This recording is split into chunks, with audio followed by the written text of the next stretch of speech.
Hello friends, ഇന്ന് പുതിയൊരു തുടക്കമാട്ടോ. നമുക്കിന്ന് നമ്മുടെ ചാനലിലൊരു കഥയിട്ടാലോ? എല്ലാവരും സപ്പോർട്ട് ചെയ്യുമെന്ന് പ്രതീക്ഷിക്കുന്നു. ഇഷ്ടമായാൽ തുടർക്കഥകൾ പോലെ കഥകൾ ഇടുന്നതായിരിക്കും. എല്ലാവരുടെ അഭിപ്രായം പറയണം. ഇഷ്ടമായാൽ ലൈക്ക് ചെയ്യണം, സപ്പോർട്ട് ചെയ്യണം, സബ്സ്ക്രൈബ് ചെയ്യണം. താടിക്കാരനെ പ്രണയിച്ച കാക്കക്കറുമ്പി. ഒരു മാലാഖക്കുട്ടിയുടെ കഥ. അവൾ ജോലിക്ക് പോകാനായി വീടിൻ്റെ ഉമ്മറത്തോട്ട് ഇറങ്ങി. പുറത്ത് നല്ല മഴയാണ്. രാവിലെ തുടങ്ങിയതാണ് ഈ നശിച്ച മഴ. ഇതൊന്ന് നിന്നിരുന്നാൽ പോകാമായിരുന്നു. ഇപ്പോൾ ഇറങ്ങിയാൽ ബസ്സും കിട്ടില്ല. പോകാതിരുന്നാൽ നാളെ മുതൽ പിന്നെ പോകേണ്ടിയും വരില്ല. നാശം. അവൾ സ്വയം പിറുപിറുത്തു. പിന്നെ അകത്തോട്ട് നോക്കി ഉറക്കെ പറഞ്ഞു, ഉമ്മ, ഞാൻ പോകുവാട്ടോ. അവൾ കുടയുമെടുത്ത് പുറത്തോട്ടിറങ്ങി. വേഗം നടന്നു. മഴച്ചാറ്റൽ അവളുടെ ഡ്രസ്സൊക്കെ നനയ്ക്കാൻ തുടങ്ങി. ഒരുവിധം അവൾ ബസ് സ്റ്റോപ്പിലെത്തി. അവൾ ഡ്രസ്സിലെ പറ്റിയ വെള്ളം കൈകൊണ്ട് തട്ടിക്കളഞ്ഞു. നാശം, മൊത്തം നനഞ്ഞു. അവൾ വീണ്ടും പിറുപിറുത്തു. പിന്നെ നമ്മുടെ നായികയ്ക്ക് ഇങ്ങനെ സ്വയം സംസാരിക്കുന്നത് ശീലമാണ് കേട്ടോ. അത് വട്ടൊന്നുമല്ല, അത് ആളുടെ ഒരു ഹോബിയാണ്. സ്വയം പിറുപിറുത്ത് നിൽക്കുമ്പോൾ മഴത്തുള്ളികളെ വകഞ്ഞു മാറ്റിക്കൊണ്ട് അശ്വതി ബസ് പാഞ്ഞു വരുന്നത് അവൾ കണ്ടു. ബസ് സ്റ്റോപ്പിൽ നിന്നുകൊണ്ട് കൈനീട്ടിയെങ്കിലും ഒരു 10 മീറ്റർ മുന്നോട്ട് പോയിട്ടാണ് ബസ് നിന്നത്. അവൾ കുട തുറക്കാതെ ബസ്സിൻ്റെ അടുത്തേക്ക് ഓടി. അപ്പോഴേക്കും പുറകു ഡോർ തുറന്നു കൊടുത്തു ക്ലീനർ ചേട്ടൻ. അവൾ കോപത്തോടെ അയാളെ നോക്കി ചോദിച്ചു, ഞാൻ സ്ഥിരമായി കയറുന്നതല്ലേ, പിന്നെ എന്താ നിർത്താത്തത്? മറ്റു ദിവസമായിരുന്നാൽ കുഴപ്പമില്ല, ഈ മഴ പെയ്യുമ്പോൾ വേണോ ഇത്ര ദൂരെ നിർത്താൻ? ഞാൻ മുന്നോട്ടൊന്ന് ചെല്ലട്ടെ, അനിലേട്ടൻ്റെ സൂക്കേട് മാറ്റുന്നുണ്ട്. അവൾ മുന്നോട്ട് നടന്നു. മുന്നിൽ പോയി പെട്ടി സീറ്റിലിരുന്ന് വഴക്ക് പറയാൻ തുടങ്ങിയതും ആൾ മാറി. ഇന്ന് അനിലേട്ടനല്ല, ഒരു ചുള്ളൻ ചെക്കനാണ്. ചെക്കൻ എന്ന് പറയാൻ പറ്റില്ല, തന്നെക്കാളും പ്രായമുണ്ടാകും. അവൾ മനസ്സിലോർത്തു. അപ്പോൾ നമുക്ക് നായികയെ പരിചയപ്പെടുത്താം. പേര് നിഷിത. ആൾ സ്വല്പം കറുത്തിട്ടാണ് എന്ന് കരുതി അതിൻ്റെ അഹങ്കാരം ഒന്നും ആൾക്കില്ല. വയസ്സ് 22. ഡിഗ്രി കഴിഞ്ഞ് വീട്ടിൽ കല്യാണാലോചന നടക്കുന്നു. അവൾക്ക് കല്യാണം കഴിക്കാൻ തീരെ താല്പര്യമില്ല. വീട്ടിൽ നിർബന്ധിച്ച് കഴിപ്പിക്കുക. ഒരു ചേട്ടനുണ്ട്, ആൾ ഗൾഫിലാണ്. ഉപ്പയില്ല. ഒരു അനിയത്തിയുണ്ട്, ഡിഗ്രി ഫസ്റ്റ് ഇയറാണ്. ചേട്ടൻ വന്നാൽ ഉടനെ കല്യാണം നടത്തും. അതുവരെ വീട്ടിൽ ചുമ്മാ ഇരിക്കേണ്ട എന്ന് കരുതി ഒരു ടെക്സ്റ്റൈൽ ഷോപ്പിൽ ജോലിക്ക് പോകുന്ന. ബാക്കി വഴിയെ പരിചയപ്പെടാം കേട്ടോ. ബസ് ഇറങ്ങി കടയിലോട്ട് പോകുമ്പോൾ അവൾ ഒന്നുകൂടെ ഡ്രൈവറെ നോക്കി. കടയിലെ തിരക്കിനിടയിലും മനസ്സിലൊരു മുഖം തെളിഞ്ഞു വന്നു. രാവിലെ ബസ്സിൽ കണ്ട മുഖം, നല്ല കട്ടിത്താടിയുള്ള ചുള്ളൻ്റെ മുഖം. വൈകിട്ട് കടയിൽ നിന്നും ഇറങ്ങിയതും അവൾ സ്റ്റാൻഡിലോട്ട് ഓടി. വേഗം പോയി പെട്ടി സീറ്റിലിരിക്കണം. വീട് വരെ ചുള്ളനെ വായി നോക്കാനുള്ളതാണ്. തിരക്കാകും മുന്നേ അവൾ പെട്ടി സീറ്റിൽ കയറിയിരുന്നു. അവളുടെ എല്ലാ പ്രതീക്ഷകളെയും കാറ്റിൽ പറത്തിക്കൊണ്ട് ഡ്രൈവർ സീറ്റിലോട്ട് അനിലേട്ടൻ കയറിയിരുന്നു. അനിൽ നിഷാൻ്റെ സുഹൃത്താണ് കേട്ടോ. അവളെ കണ്ടതും അയാൾ ചിരിച്ചുകൊണ്ട് ചോദിച്ചു, ഇന്ന് സീറ്റ് കിട്ടിയോ? എപ്പോഴും നിന്നിട്ടാണല്ലോ പോകാറ്. അവൾ മറുപടി ഒന്നും പറഞ്ഞില്ല. ഒരു വളിച്ച ചിരി മാത്രം പാസ്സാക്കി.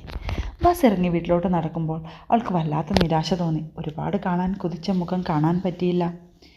വീട്ടിൽ ഓരോ പണികൾ ചെയ്യുമ്പോഴും മനസ്സിൽ ആ മുഖം മാത്രമായിരുന്നു. കിടക്കും മുന്നേ കണ്ണാടിയുടെ മുന്നിൽ നിന്നുകൊണ്ട് അവൾ സ്വയം ചോദിച്ചു, അല്ലടോ, തനിക്ക് എന്താണ് വട്ടായോ? ദിവസവും എത്ര ചുള്ളൻ പിള്ളേരെ കാണുന്നതാണ്.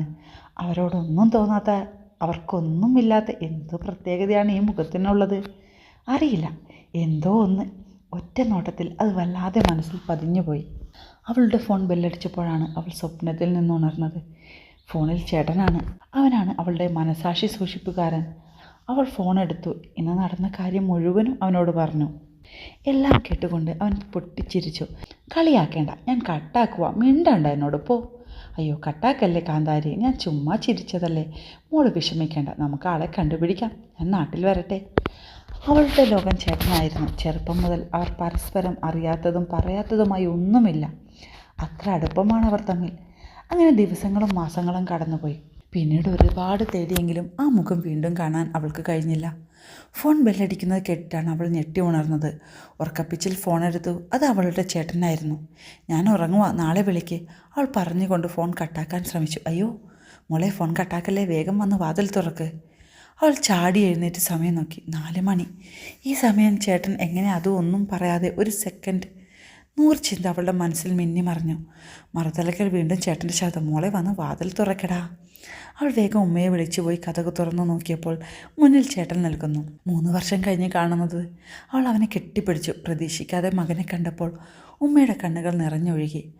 മൊത്തത്തിൽ അവിടെ നിശബ്ദത നിറഞ്ഞു. ചേട്ടൻ വന്നതുകൊണ്ട് അവൾ അന്ന് കടയിൽ പോയില്ല. അനിയത്തി സ്കൂളിലും. രണ്ടാളും ചേട്ടനെ ചുറ്റിപ്പറ്റി കൂടെ നടന്നു. ഇടയ്ക്ക് ആരും കേൾക്കാതെ ചേട്ടൻ ചോദിച്ചു, നിന്റെ താടിക്കാരനെ പിന്നെ കണ്ടിട്ടേ ഇല്ലേ? അവൾ നിരാശയോടെ ഇല്ല എന്ന് തലയാട്ടി. അവളുടെ മുഖത്ത് നിരാശ കണ്ടപ്പോൾ അവൻ പറഞ്ഞു, നീ വിഷമിക്കാതെടോ, ഞാനില്ലേ, നമുക്ക് കണ്ടുപിടിക്കാം. തിരിച്ചു പോകും മുന്നേ നിന്നെ അവനെ ഏൽപ്പിച്ചിട്ടേ ഞാൻ പോകൂ. കളിയും ചിരിയുമായി 1 മാസം എങ്ങനെ കടന്നുപോയെന്ന് അവർ അറിഞ്ഞതേയില്ല. അവൻ വന്നതിൽ പിന്നെ അവളെ കടയിൽ പോകാൻ സമ്മതിച്ചിട്ടില്ല. ആ കുടുംബത്തിലൊരു ഉത്സവം തന്നെയായിരുന്നു. അങ്ങനെ ഇരിക്കെ ഒരു ദിവസം നിഷാന് ചെറിയ തലകറക്കം അനുഭവപ്പെട്ടു. ഹോസ്പിറ്റലിൽ പോയി. ഡോക്ടർ ചില ടെസ്റ്റുകൾ എഴുതി കൊടുത്തു. മഞ്ഞപ്പിത്തം കുറച്ച് കൂടുതലാണ്. കരളിനെ ബാധിച്ചോന്നറിയാൻ ടെസ്റ്റ് എടുത്തു. റിസൾട്ട് വരാൻ 2 ദിവസമാകും. കളിയും ചിരിയുമായി സന്തോഷത്തോടെ കഴിഞ്ഞ വീട്ടിൽ മൂകത നിറഞ്ഞു. 2 ദിവസം കഴിഞ്ഞു റിസൾട്ട് വന്നപ്പോൾ അറിയുന്നത് നിഷാന് മഞ്ഞപ്പിത്തം കൂടുതലായി കരളിനെ മൊത്തമായി വ്യാപിക്കുകയാണെന്നും ഇപ്പോൾ നല്ല പനിയുമുണ്ട്. ഹോസ്പിറ്റലിൽ നിഷിതയാണ് അവന് കൂട്ട്. അവനെ കാണാൻ ബന്ധുക്കളും സുഹൃത്തുക്കളും എല്ലാം വരുന്നുണ്ട്. കൂട്ടത്തിൽ അനിലും വന്നു. അപ്പോൾ നിഷിത ചോദിച്ചു, അനിലേട്ടാ, നിങ്ങൾ കുറച്ച് ടൈം ഇവിടെ നിൽക്കുമോ? ഞാൻ വീട് വരെ ഒന്ന് പോയി വന്നോട്ടെ. അനിൽ നിൽക്കാമെന്ന് സമ്മതിച്ചു. അങ്ങനെ അവൾ വീട്ടിലേക്ക് പോയി. അവൾ പോയപ്പോൾ നിഷാൻ അനിലിനോട് ചോദിച്ചു, നമ്മുടെ കട്ടത്താടിയുള്ള ചുള്ളനെക്കുറിച്ച്. അവൻ പറഞ്ഞ അടയാളങ്ങൾ കേട്ടപ്പോൾ അനിൽ ചോദിച്ചു, ഡാ, നീ മറന്നോ? നമ്മുടെ റിയാസാണ്. അവൻ ഇപ്പോൾ പഴയ പോലെയല്ല, വലിയ ആളായി. നീ വന്നിട്ട് അവനെ കണ്ടില്ലേ? ഏത് റിയാസ്? പണ്ട് ബസ് കഴുകാൻ വരുന്ന നരുന്ത് ചെക്കനോ? അത് തന്നെ. ഇപ്പോൾ നരുന്തൊന്നുമല്ല, നമ്മുടെ കണ്ണൂർ ടു കോട്ടയം ബസ്സിലെ മെയിൻ ഡ്രൈവറാണ് ആൾ. കണ്ടു നോക്ക്, ഞാൻ വിളിക്കാം. ഞാൻ ഇങ്ങോട്ട് വരുമ്പോൾ സ്റ്റാൻഡിൽ നിൽക്കുന്നുണ്ട്. അനിൽ വേഗം ഫോൺ എടുത്ത് റിയാസിനെ വിളിച്ചു. ഒരു 10 മിനിറ്റ് കഴിഞ്ഞപ്പോൾ റിയാസ് അവിടേക്ക് വന്നു. റിയാസിനെ കണ്ടതും നിഷാൻ്റെ മനസ്സ് നിറഞ്ഞു. തൻ്റെ പെങ്ങൾ കണ്ടെത്തിയ ചെക്കൻ കൊള്ളാം. നല്ല കട്ടത്താടിയുള്ള നല്ല ചുള്ളൻ ചെക്കൻ. അവളെ കുറ്റം പറയാൻ പറ്റില്ല, ഏത് പെണ്ണും കൊതിക്കും.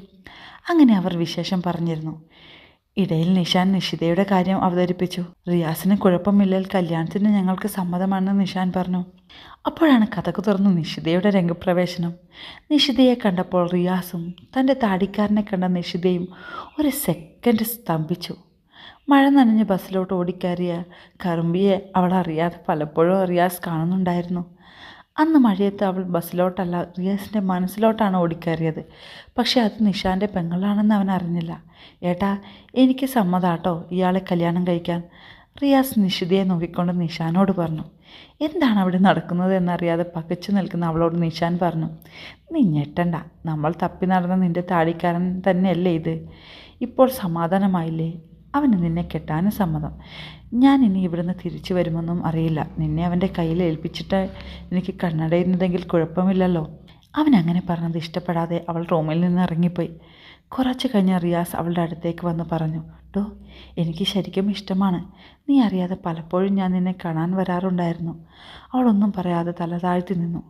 നിഷാൻ അങ്ങനെ പറഞ്ഞതിൻ്റെ സങ്കടമായിരുന്നു അവളുടെ മനസ്സിൽ. അപ്പോഴേക്കും അനിൽ അങ്ങോട്ട് വന്നു. അവർ നിഷിതയോട് യാത്ര പറഞ്ഞ് അവിടെ നിന്നും പോയി. നിഷിത വേഗം റൂമിലേക്ക് വന്ന് നിഷാൻ്റെ കയ്യിൽ കടിച്ചു. എന്നിട്ട് ചോദിച്ചു, ഇപ്പോൾ എന്തിനാവശ്യമില്ലാത്ത കാര്യങ്ങൾ പറയുന്നേ? എൻ്റെ ഏട്ടനൊന്നും സംഭവിക്കില്ല. ചുമ്മാ ഓരോന്ന് പറഞ്ഞ് ബാക്കിയുള്ളവരെ വിഷമിപ്പിക്കും. എൻ്റെ ചുള്ളനെ കണ്ട സന്തോഷത്തിൽ നിൽക്കുമ്പോൾ ഓരോന്ന് പറഞ്ഞുകൊണ്ട് വന്നോളും, കുരിപ്പ്. അവളൊരു കള്ളച്ചിരിയോടെ പറഞ്ഞു നിർത്തിയത് കേട്ട് നിഷാനും ചിരിച്ചു. അന്ന് രാത്രി നിഷാൻ 2 വട്ടം രക്തഛർദ്ദിച്ചു. അപ്പോൾ തന്നെ ആളെ ICUവിലേക്ക് മാറ്റി. വിവരം അറിഞ്ഞ ഉമ്മയും അനിയത്തിയും ബന്ധുക്കളും എല്ലാ ആശുപത്രിയിൽ തടിച്ചുകൂടി. വിവരം അറിഞ്ഞ റിയാസും അങ്ങോട്ട് വന്നു. കുറച്ച് കഴിഞ്ഞപ്പോൾ ഒരു നേഴ്സ് വന്ന് നിഷിതയെ അകത്തോട്ട് കൂട്ടിക്കൊണ്ടുപോയി. നിഷാൻ അവളുടെ കയ്യിൽ പിടിച്ചുകൊണ്ട് പറഞ്ഞു, മോളെ, ഏട്ടനൊരു ഉപകാരം ചെയ്യണം. എൻ്റെ കണ്ണടയും മുന്നേ നിന്നെ അവൻ്റെ കയ്യിൽ ഏൽപ്പിക്കണം. അതിന് മോള് സമ്മതിക്കണം. നിന്നെയും നമ്മുടെ കുടുംബത്തെയും അവൻ പൊന്നുപോലെ നോക്കും. അവളുടെ കണ്ണുകൾ ധാരതയായി ഒഴുകി. എൻ്റെ ഏട്ടനൊന്നും സംഭവിക്കില്ല. ഏട്ടൻ്റെ അസുഖം മാറി വന്നിട്ട് നമുക്കിതൊക്കെ ആലോചിക്കാം. ഇപ്പോൾ ഒന്നും ഓർത്ത് വിഷമിക്കണ്ട, അവൾ പറഞ്ഞു.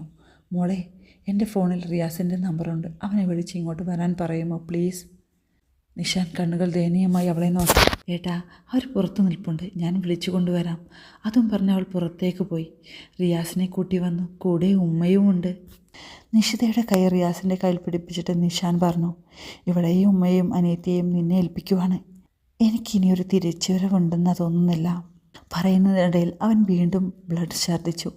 അപ്പോഴേക്കും ഡോക്ടർ അവിടേക്ക് വന്നിരുന്നു. എല്ലാവരോടും പുറത്തു പോകാൻ പറഞ്ഞു. അടുത്ത സൂര്യോദയം കാണാൻ നിഷാൻ കണ്ണു തുറന്നില്ല. എല്ലാം ഒരു സ്വപ്നം പോലെ കഴിഞ്ഞു. ഇപ്പോൾ 4 വർഷം പിന്നിട്ട് ആരും അറിഞ്ഞില്ല. നിഷിതയ്ക്കും റിയാസിനും ഒരു മോനുണ്ട്, റിയാൻ. അനിയത്തിയുടെ കല്യാണം കഴിഞ്ഞു. അവൾ ഭർത്താവിൻ്റെ കൂടെ ഗൾഫിലാണ്. നിഷാൻ്റെ വേർപാട് അറിയിക്കാതെ റിയാസ് ആ കുടുംബത്തെ പൊന്നു പോലെ കൊണ്ടു നടക്കുന്നുണ്ട്. കഥ ഇഷ്ടമായാൽ എല്ലാവരും ഒന്ന് സപ്പോർട്ട് ചെയ്യണേ. ഈ കഥ ഞാൻ തന്നെ എഴുതിയതാണ്. എങ്ങനെയുണ്ടെന്നൊന്ന് പറയണം. എല്ലാവരും കൂടെ ഉണ്ടാവുമെന്ന് വിചാരിക്കുന്നു.